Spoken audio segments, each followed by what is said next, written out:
Keista, bet tokia jau tapo mūsų kasdienybė.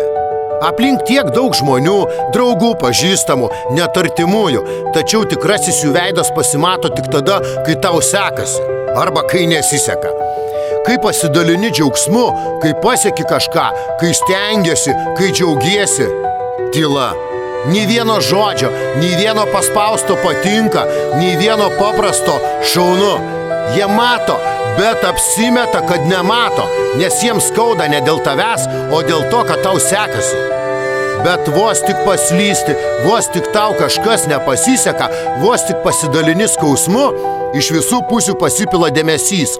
Staiga visi prisimena kabutėse, visi nori pasikalbėti kabutėse.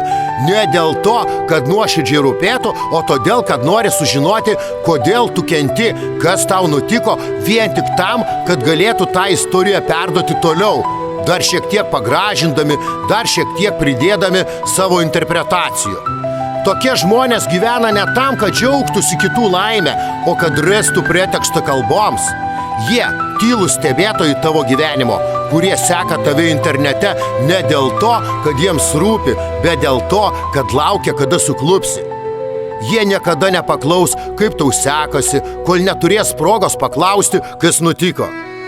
Ir vis dėlto, tokie žmonės moko vieno – branginti tuos kelius, kurie nuoširdžiai džiaugiasi tavo sėkme, kurie parašo be priežasties, kurie nežiūri į tave per pavydą. Nes tik jie tikrieji draugai, visi kiti tik skaičiai tavo sąraše, stebintis, bet niekada neužjaučiantis. Real Dreams.